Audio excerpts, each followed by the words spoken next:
नमस्कार।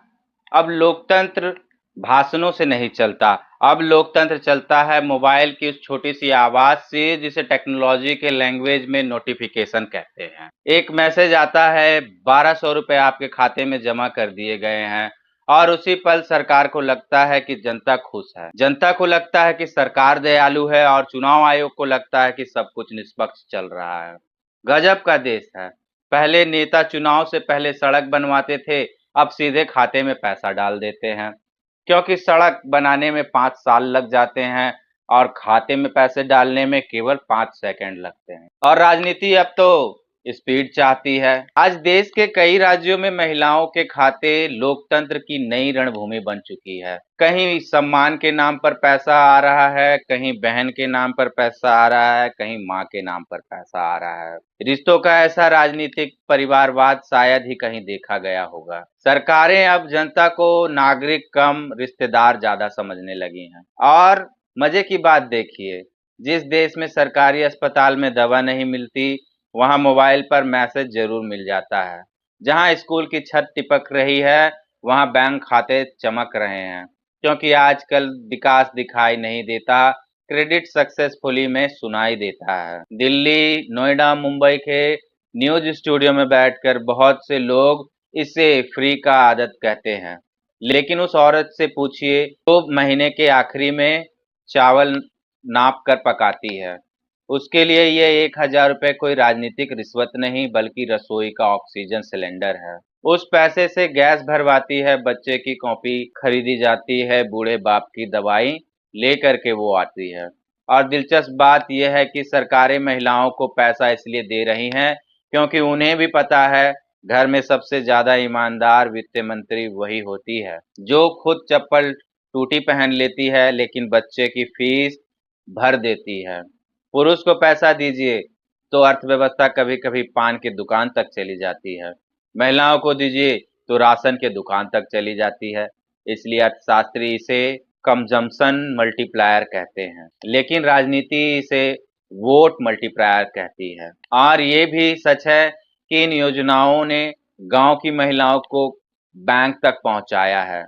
जो पहले बैंक के गेट पर डरती थी, आज लाइन में खड़ा होकर के कहती है, साहब सर्वर डाउन है तो हमारा क्या कसूर है। यानी लोकतंत्र का असली डिजिटलीकरण शायद भाषणों से नहीं जरूरतों से हुआ है। लेकिन सवाल पूछना जरूरी है, क्या सरकार के पास कोई कल्प वृक्ष है, कोई जादुई पेड़ जिस पेड़ पर नोट उगते हो?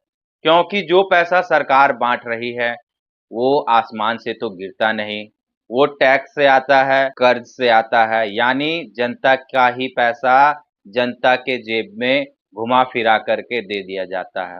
बीच में सरकार की फोटो जरूर लगाई जाती है। रिपोर्ट कहती है कि राज्यों का बजट का बहुत बड़ा हिस्सा ऐसी योजनाओं में जा रहा है।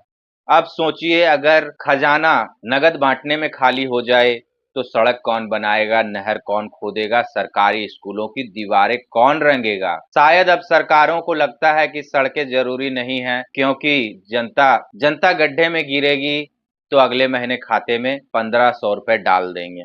समस्या ये नहीं है कि अब राजनीति विकास की प्रतिस्पर्धा नहीं रही, दिक्कत ये है कि मासिक किस्त की प्रतियोगिता यहाँ हावी होने लगी है। अगर एक राज्य 1000 दे रहा है तो दूसरा राज्य कहता है हम 2000 देंगे, तीसरा कहता है हम गैस देंगे, मोबाइल देंगे और शायद भविष्य में वाईफाई वाला प्रेशर कुकर भी दे दें। नीति कम ऑनलाइन शॉपिंग ऑफर जैसा ये सब कुछ ज्यादा लग रहा है। और जनता जनता अब भी घोषणा पत्र नहीं पढ़ रही। राजनीति ने एक बात समझ ली है, महिला वोटर अब चुप नहीं रहने वाली। वो अब जाति से पहले सिलेंडर के दाम देखती है, धर्म से पहले राशन का हिसाब देखती है और भाषण से पहले बैंक बैलेंस देखती है। इसलिए अब हर पार्टी को अचानक महिलाओं की बहुत चिंता होने लगी है।